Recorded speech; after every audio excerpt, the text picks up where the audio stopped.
to everybody. I'm Dr. Shrabana Barua. Usually, you won't find me in virtual lectures, but I teach in Hindu College at the University of Delhi.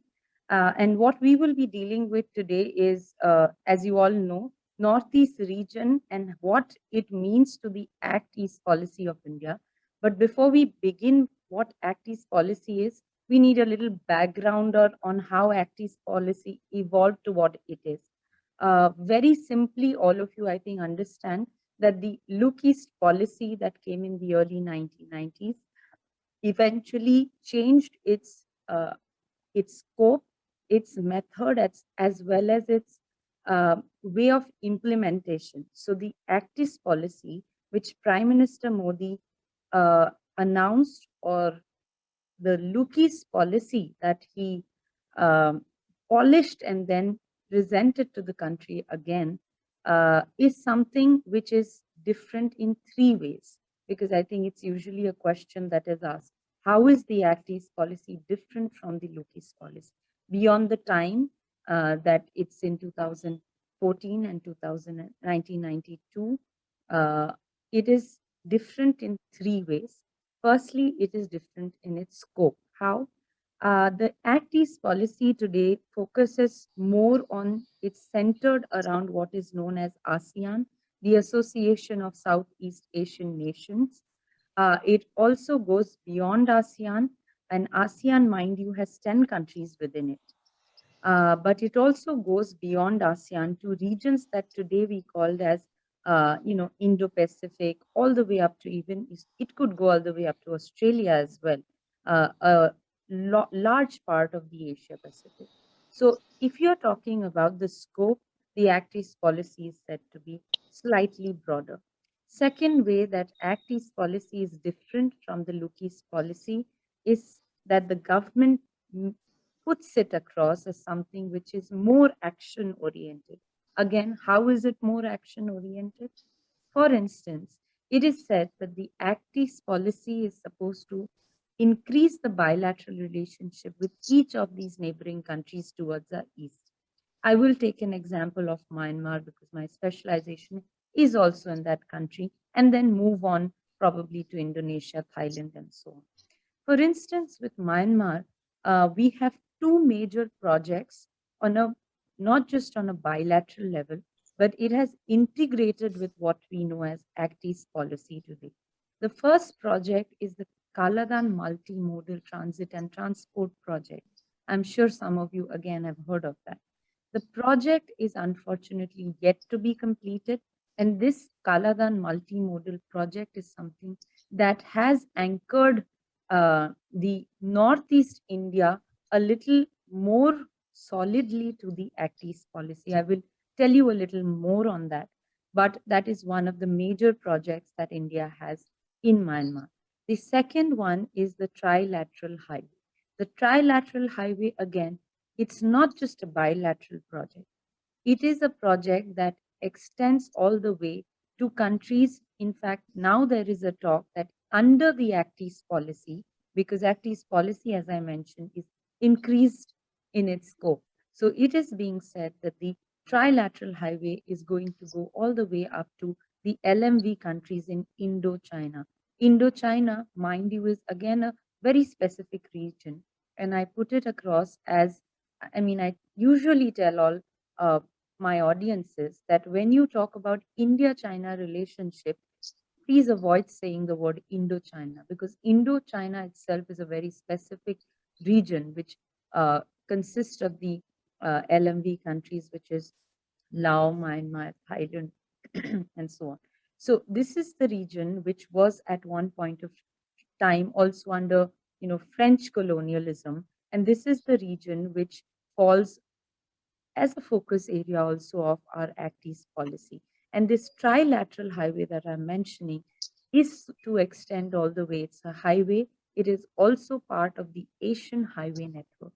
Again, something which is not just bilateral, not just India, Myanmar, but extends. So in terms of its implementation, Act East policy is supposed to be very action oriented, or at least this is what the government of India has put it across, that it is not just to do with diplomacy, that is simply having good relations, uh, making sure that you're talking to each of your neighboring countries, especially in the East, or simply having exchange programs, but a little beyond that, that you are integrating and possibly trying to connect very deeply and get something out of that policy that you are implementing with whichever country it may be in the Act East policy.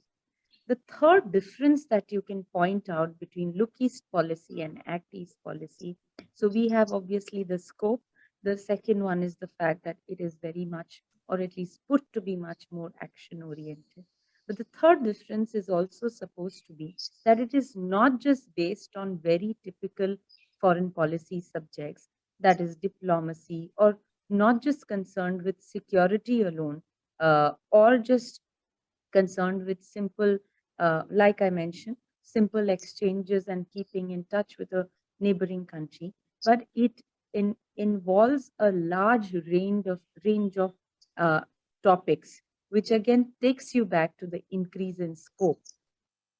Just to put things in perspective, if you have something under the Act East policy that is bilateral in nature, but also increasingly India is becoming multilateral in its engagement with the neighbors on our east, at least.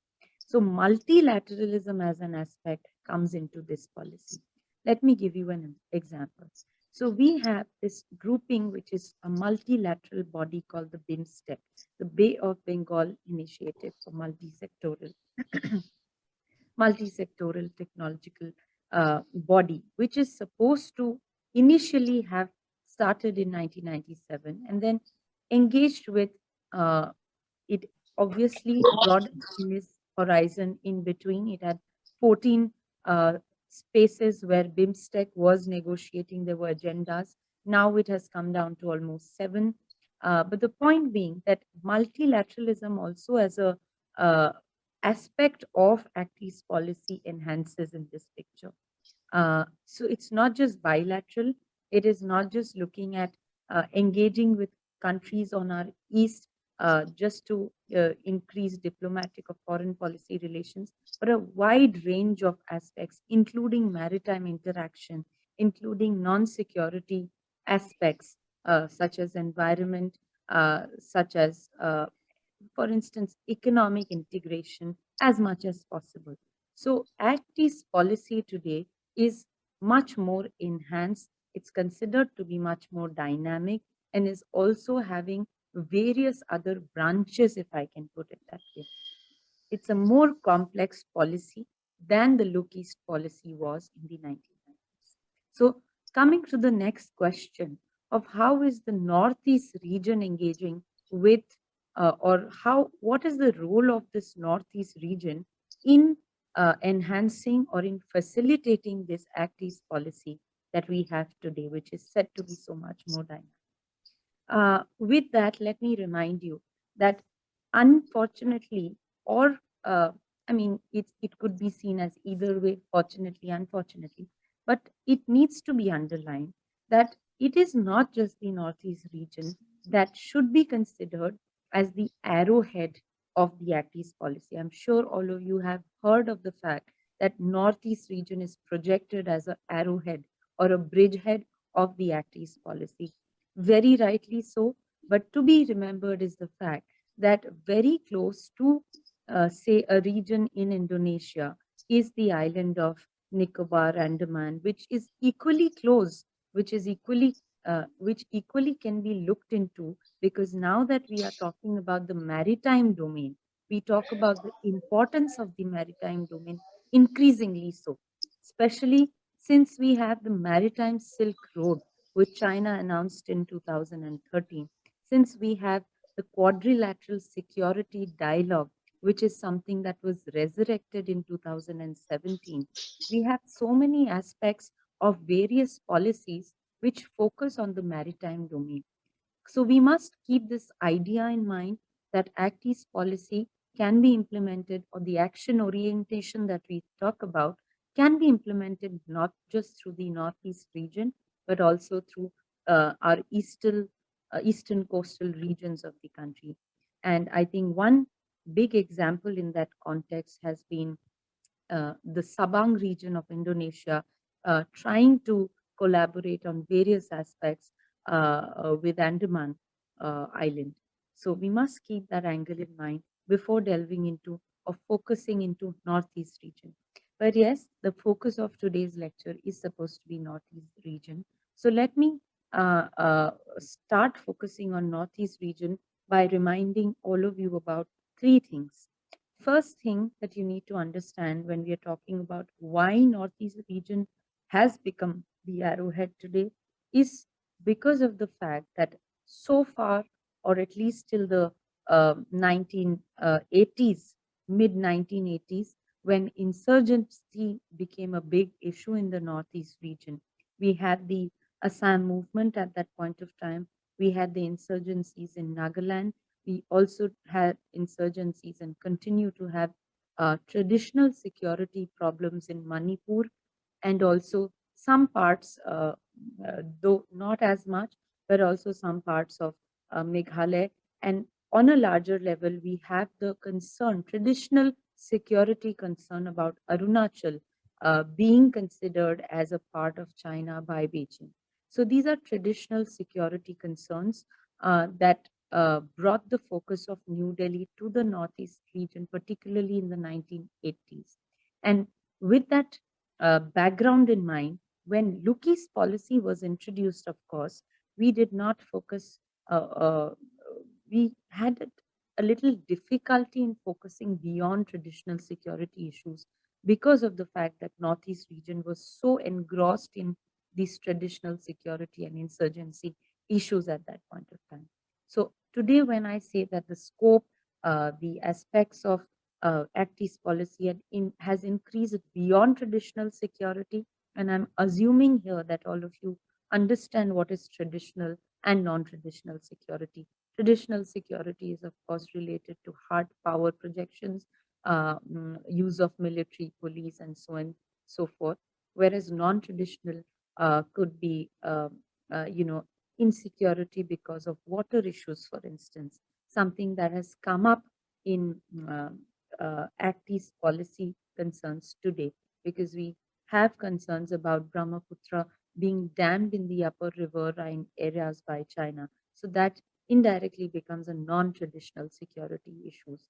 But as I mentioned, in the 1980s, because we were very much engrossed, or at least northeast region of the country was very much dealing with pressures of insurgency and traditional security issues. Therefore, the Look East policy that came in the early 1990s found it slightly difficult to project Northeast the way it is projected today in the Act East policy. Having said that, the second point, therefore, for me to underline is that Northeast region again is projected as the arrowhead of Act East policy, especially by the current government, is because of domestic political factors, no doubt, that we have the BJP in power in so many of these northeastern states today. So it is important, or rather, what initially or traditionally used to be called as, mainstream and non-mainstream politics. That line between mainstream politics, that is, whatever is happening in New Delhi and around, or at least the national parties trying to get an inroad into the Northeast region, uh, that line is now somewhere or the other becoming smaller, shorter, lighter.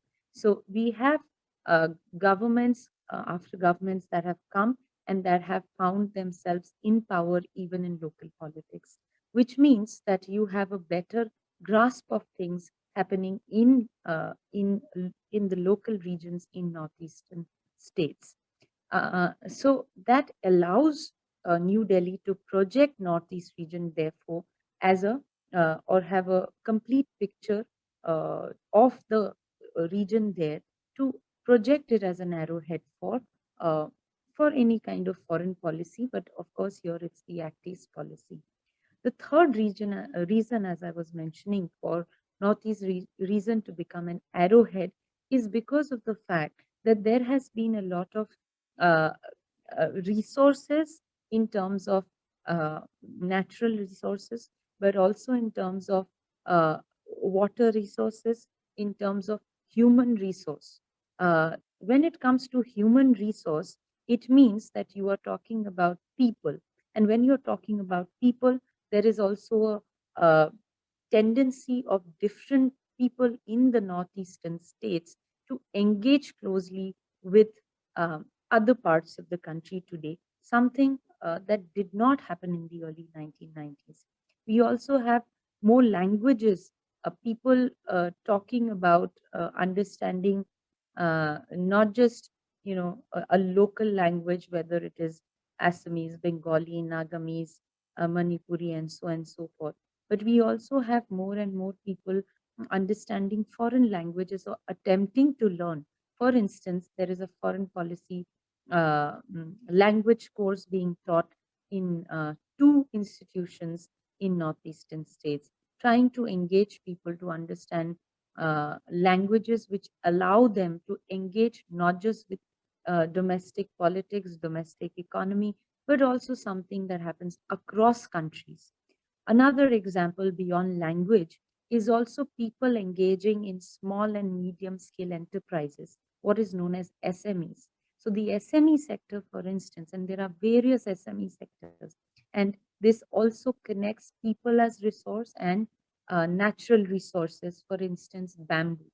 Bamboo is a product that is found in abundance in the region, and I'm sure all of you are aware of various bamboo products, the beautiful furnitures that come from Northeast, which is so much in trend today.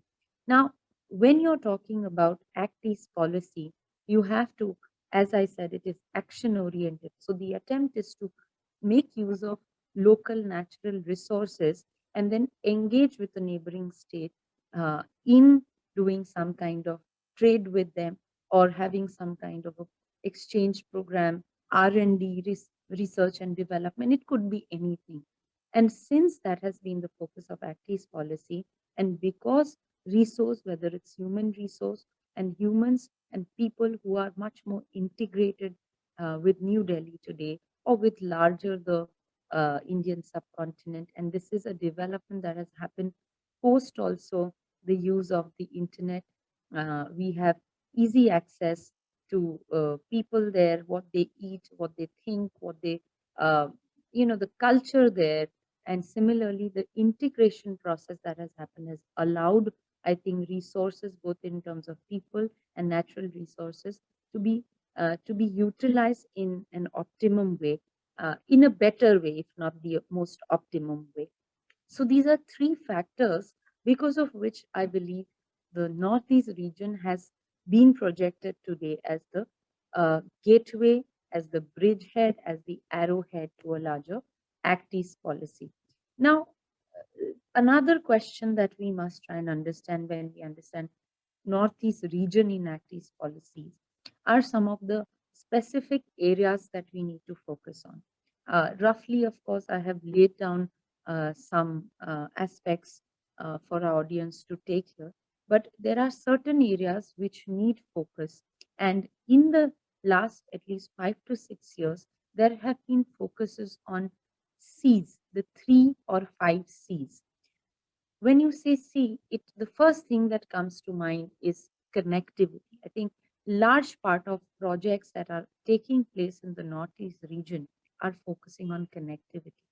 There is something that the Lukis policy began, and the Actis policy has taken up and continued to take up, is the idea of connectivity.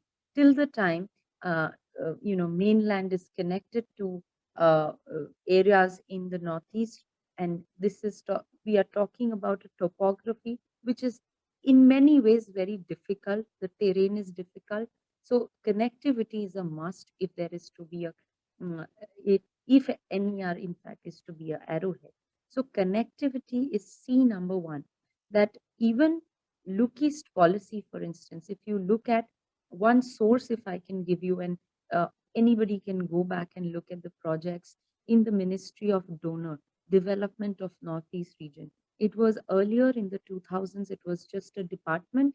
In the late 2000, 2010, it converted into a ministry.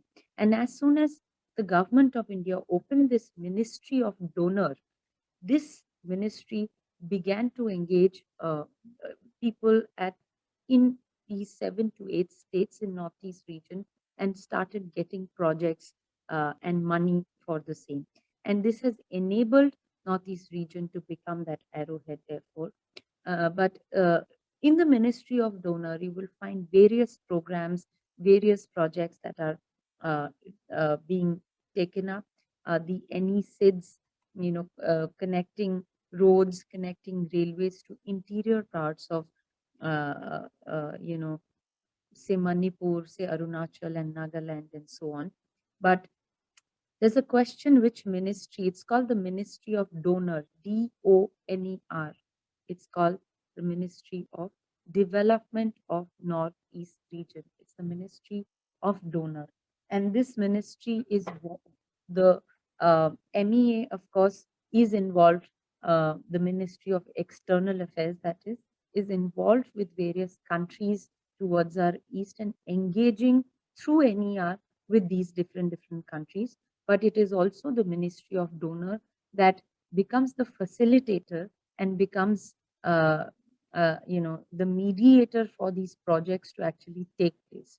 Of course, beyond these ministries, for instance, we also have different countries investing directly. When I say directly, it doesn't mean directly engaging with any of the Northeast countries. That has happened through the Ministry of External Affairs. But for instance, Japan invests and has invested a lot through ODAs in Northeast states, particularly Assam. And similarly, in May this year, Singapore has announced to put in some money for a skill development institution. There are 2 or 3 projects that Singapore has announced in May 2022 so that they can also engage with Northeast region and better connect that region because it is known as the arrowhead. And therefore, there are countries which are directly engaging with the Northeast states. Coming to the second C that I would like to underline is commerce. When you talk about commerce, again, there is a very interesting example here. Uh, Commerce, if you look at, for instance, in 2018, there was a a forum called Advantage Assam, and through that Advantage Assam program, it happened again later. But this program called on a lot of players and partners from, uh, all of these neighboring countries as well as players from India itself to come and look into projects, to come and look into various aspects to develop the Northeast region, to engage Northeast region with other parts of the country and beyond the country, which is where obviously ACTI's policy is getting facilitated indirectly. So commerce is another C that has remained a focus of the ACTI's policy and of the NER being a arrowhead of the ACTI's policy. Let me give you another specific example. Until 2015, for instance, the cross-border trade between India and Myanmar to a great extent used to happen through barter. And you can't even imagine how how old-fashioned a barter system could be. So you have, for instance, people from, Manipur. Usually, the barter system used to happen at the Tamo More border, which is the border in Manipur and Myanmar. So in that Tamo More border, there used to be a lot of barters that used to happen. But since 2015, that barter system has got the go ahead to become a traditional trade post, and we have trade taking place since 2015 on a regular basis. The items of trades have also enhanced in its scope. We usually have bamboo products going out from India. We also have some because Myanmar is an exporter of jewels and gems, so we also have a lot of timber, jewels and gems coming in from Myanmar, but unfortunately, there is a lot of trade that happens illegally, and I'm sure all of you are aware of the old opium war and opium trade that that did take place in earlier times and continues to take place today. So there is a great number of an unaccounted amount of trade that is taking place illegally, unfortunately. But when we talk about these illegal trade, though we are still in the domain of commerce, we need to keep in mind the traditional security aspects. That because of this illegal trade, and a lot of it happens because of trade in opium, and there are interesting stories around that as well. I'm not sure if I have the time. Let me tell you a short story here. That it is said that China continues, and at least till the early 1990s, uh, China traded or tried to get an inroad into Myanmar, especially upper regions of Myanmar, and it gave a lot of money to some of these ethnic armed organizations that exist in Myanmar, because Myanmar also has a lot of insurgency problems. One of those is the War State Army, for instance. So a lot of ammunitions, guns, and arms and ammunitions used to be sent to these groups in Myanmar, and the trade or the money exchange used to happen through these illegal markets, the black market that existed. So unaccounted money, creating a lot of traditional security problems, which again is a part of our Act East policy, was also a part of the Look East policy. But let's still focus on commerce and how that has enhanced or has become a focus of our Act East policy today. The third is communication. When you say communication, there is not just communication in context of connectivity, as I've mentioned, but communications in terms of uh, having a continuous flow of exchange of ideas, of culture, of community. Uh, Here, a good example would be exchange programs that take place uh, between universities in some of uh, northeastern universities that collaborate with other universities, including universities in Thailand, which form part of our continuous communication exchange. And you can add a sub C to that communication: culture. I think culture plays a very important role because we also have a lot of uh, connections between people from Manipur, people from Nagaland as well, who culturally are very aligned to people in Myanmar, particularly, but some parts of Thailand as well. So that communication has become very, very important. So these three C's remain the broad focus of the Act East policy. But beyond these three C's, there is also a tendency of the Act East policy engaging with, let me elaborate on how the Act East policy enables or enhances the role of the Northeast region in engaging with the larger ASEAN region.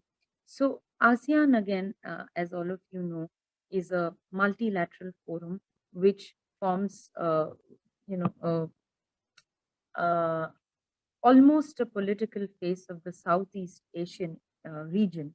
And this uh, the ASEAN as a grouping has come up with with ASEAN has engaged with different parts of uh, their Western regions. For instance, we have Singapore, for instance, we have Thailand, who have specific uh, foreign policy in their country, which look at India as a Act West policy. Because as much as we are acting east, there are countries towards our east who are also acting west. So this is where this integration happens between Act East and between other countries' policy. And this space is something where Northeast region has started engaging with other countries. For instance, we have also the maritime domain, as I mentioned. Uh, the Kaladan project, of course, remains the focus of how Northeast region directly has engaged with Myanmar, but also has involved the maritime aspect of it. Kaladan project is one which has multi-sectoral transport corridors, which means it has a sea corridor, it has a riverine corridor, it also has a road and railway transport corridor. So when you're talking about Northeast region, we have, um, from Kolkata, we have all the way through the Bay of Bengal, we have the sea lanes, and that is going to go up to the Sitwe port, which is located in Myanmar. And from the Sitwe port, there is going to be a riverine connectivity, which is the inland water connectivity. And mind you, even India, on if you just don't focus only on Northeast or at East, you must also be aware of the fact that the government of India, if you look at the Ministry of Shipping, you will understand or get the data from there. But it is also focusing a lot on inland water connectivity. And in the Northeast, there are a lot of rivers, as all of you understand, natural resources. So the focus of the government has been to enhance these inland water connectivity through national waterways, particularly National Waterway 16, which is on Brahmaputra River. So, uh, uh, if you come back to the Kaladan project, now you have Kolkata port being connected all the way to the Sitwe port taking you through an inland water connectivity, which is on the river Kaladan, of course, taking you uh, to the to a place called Paletwa. From Paletwa, you have areas that go up to roads that take you up to the Mizoram border. So from there again, you have inland either railway or road transportations that bring your goods to Northeast region. Now, this particular project, if you look at it, has obviously multiple transportation projects within it. It has a element of sea travel, inland water, roads, railways. But it enables not just Indian goods that can be transported from the port of Kolkata to the regions in Northeast, something which gets difficult to do by train or to do, uh, to get goods sometimes from through that chicken neck that we have, the 25-kilometer stretch that we have. So we could use this port of Kolkata or any other port in our eastern coastal line to send these goods all the way through the Kaladan project all the way to Northeast region. So the focus that this maritime aspect could get is enhancing uh, through this through projects such as this. But particularly this project enhances obviously the potential of the Northeast region. I would like to, come towards the end of my lecture. There was also something called as the Northeast Vision, which came up in 2020. And this Northeast Vision, like I said, the focus, if we can broadly put it, remains on enhancing the three C's, which is, connectivity, commerce, and continuing communication. But even through this, you one part of this is the number of bridges that connect different rivers in the Northeast area. It has enabled, because Northeast region is seen as an arrowhead, the government now understands the need for uh, connectivity, understands the need for uh, engaging foreign partners also in Northeast region. As I mentioned, Japan and Singapore recently have been two big examples. There are multiple bridges that are being connected across various rivers. There are a total of 6 bridges now on the Brahmaputra. And all of these not just enables the Northeast region itself to become more dynamic, but enhances the role of Northeast region to become action oriented or be more prepared to be that arrowhead for Act East policy. If you look at uh, again, forums such as Advantage Assam, the Global Investor Summit, all of these again show the importance of the Northeast region, and the attention that the government has paid to the Northeast region, projecting it as the arrowhead and asking foreign partners to come and invest in the region. The bamboo mission, for instance, another thing that I've already mentioned, if I'm just, revising or winding it up, National Bamboo Mission has become, there has been the first ever bamboo industrial park uh, that was established. Uh, Ecologically, again, an angle that needs a little bit of focus. Ecologically, also, there have been incidences which are otherwise non-traditional, because you are looking at just nature, you're looking at resources, you're looking at flora and fauna. But uh, to be remembered is the fact that these are carbon rich areas, a lot of carbon rich areas in the Northeast. And a simple, for example, there was a Bagjan oil field which had a leak incident in 2019, which gained national and, in fact, a global attention also, for the fact that these carbon rich areas, any incident that happens today in any of these areas, have become have become the focus of a larger audience, something that did not happen even when look east policy existed. But today, when we have any sort of problem that happens in Northeast region, we also, if you remember, had the Dihing Patkai protest that happened.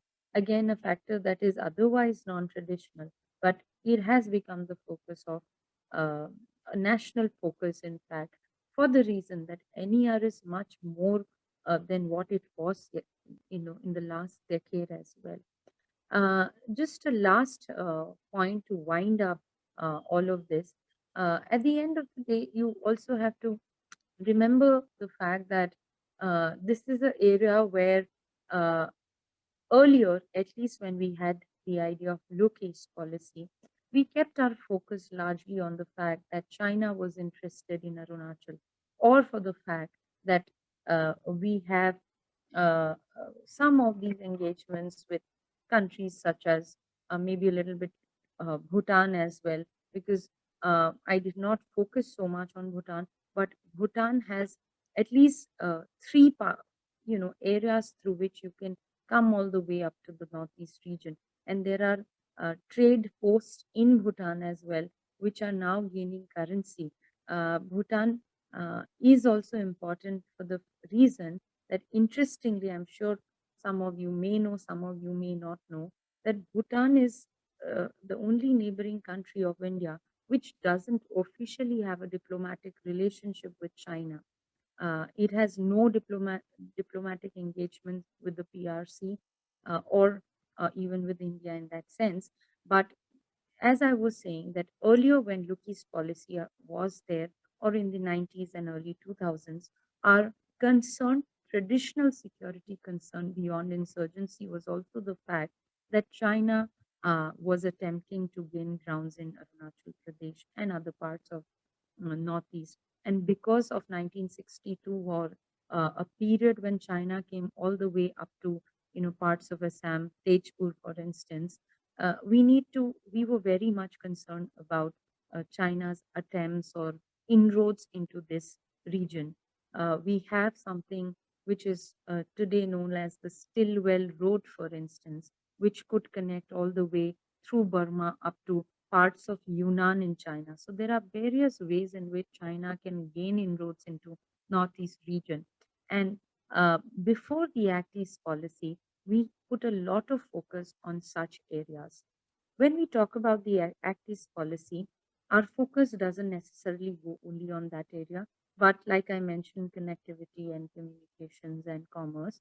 But we need to keep that angle in mind when we are doing foreign policy, when we are particularly looking at Northeast region is a bordering region which not only touches, Arunachal, touching upon Myanmar, but we also have Bangladesh, for instance. There is so much happening with Bangladesh. There is a entire uh, India Bangladesh, for instance, the India Bangladesh stakeholders meet that happened in Guwahati in 2019. And we had the Ministry of Civil Aviation and the state government deciding to have the Udan scheme, which is again something that is part of the Act East policy, to have connectivity through flights to parts of Northeast region, to various countries from Northeast region. So Bangladesh was a big, it got a big go ahead for such a project. Uh, Similarly, if we look at Bangladesh, we also have a lot of, uh, you know, the enclave and exclave issue that lingered on until 2014 was solved after the Modi government announced and brought Act East policy into full-fledged action. So we realized that we need to solve our smaller conflicts that we are having with our neighboring countries. So we need to keep that broader picture in mind, the traditional security and conflict issues in mind, uh, which existed even in the Act East policies or will continue to exist when we talk about uh, any kind of foreign policy. But having said that, I would like to wind up with the fact that today's Act East policy is much more dynamic. Its scope is very much broader than the Look East policy in the 1990s. It is much more action oriented, and it is much more, uh, people as well as exchange oriented with our eastern neighborhood, both in terms of bilateralism as well as multilateralism.